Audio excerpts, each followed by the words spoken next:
நலம் மிகு சிந்தையீர் வணக்கம்.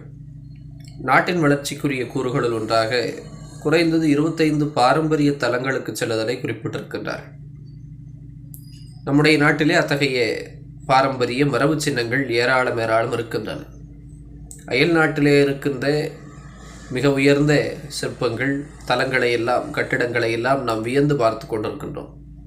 நம்முடைய நாட்டிலேயே, நம்முடைய தமிழகத்திலேயே கூட பல்வேறு கலை செல்வங்கள், பண்பாட்டு அடையாளங்கள் இருக்கின்றன. அவற்றை நாம் பேண வேண்டும். இப்படி பாரம்பரிய தலங்களுக்கு செல்வதன் மூலமாக அவற்றை நாம் பயன்படுத்துகிறோம். பயன்பாட்டிலே இருக்கின்ற பொருள் எதுவும் பாதுகாப்பாக இருக்கும் என்பது குறிப்பு. அதன் மூலம் நாம் அதையெல்லாம் பேண முடியும். பண்பாட்டு தலங்கள் நம்முடைய நாட்டிலே நிறைய இருக்கின்றன. தமிழ்நாட்டிலே சொன்னால் தஞ்சை பெரிய கோயில், கங்கை கொண்ட சோழபுரம் முதலான பல்வேறு இடங்களை சொல்லலாம். இன்னும் குறிப்பாக தாராசுரத்தில் இருக்கிற வெள்ளாடையப்பர் கோயில் சிற்பக்கலையிலே மிகவும் சிறப்பு வாய்ந்தது. அப்படி பல இடங்கள் இருக்கின்றன. வடக்கேயும் சரி, தெற்கேயும் சரி, நம்முடைய நாட்டிலே அத்தகைய கலை செல்வங்கள் ஏராளம் இருக்கின்றன. அவற்றை நாம் சென்று கண்டு அந்த கலை நுட்பங்களை எல்லாம் அறிந்து கொள்ள வேண்டும்.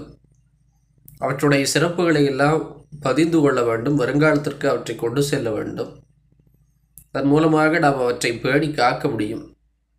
அந்த மரபு சின்னங்கள் எல்லாம் நம்முடைய அடையாளங்களாக, நம்முடைய கலைகள், பண்பாடுகளினுடைய உச்சகட்ட உயர்வை பறைசாற்றுவனவாக அமைந்திருக்கின்றன. இன்றைக்கு ஒரு தாஜ்மஹாலை எழுப்ப முடியுமா, தஞ்சை பெரிய கோயிலை எழுப்ப முடியுமா என்று கேட்டால், இன்றைக்கு இருக்கிற எத்தனையோ கருவிகள் பயன்படுத்தினாலும் கூட அந்த கலைநுட்பத்தோடு, அந்த எழில் கொஞ்சம் நயத்தோடு அதை செய்ய முடியுமா என்றால் அது ஐயந்தான். அப்படிப்பட்ட தனித்தன்மை வாய்ந்த அந்த இடங்களை எல்லாம் பயன்படுத்துவதன் மூலமாகவாவது நாம் பாதுகாக்க முன்வர வேண்டும். அதன் மூலம் நம்முடைய பண்பாட்டு மரபுகளை நம்மால் நிலைநிறுத்த முடியும். அது நம்முடைய நாட்டு வளர்ச்சிக்கு, அதனுடைய பெருமை உலகெங்கும் கொண்டு செல்வதற்கு பயன்படுவதாக இருக்கும்.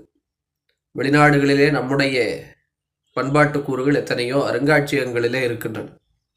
ஆனால் நம்முடைய நாட்டிலேயே நம்முடைய காட்சிக்கு அருமையாக இருக்கின்ற இந்த பொருட்களை எல்லாம், தலங்களை எல்லாம் நாம் கண்டு காப்பாற்ற வேண்டிய கடமை இருக்கிறது. சிந்திப்போம். வாழ்க வளமுடன். வணக்கம்.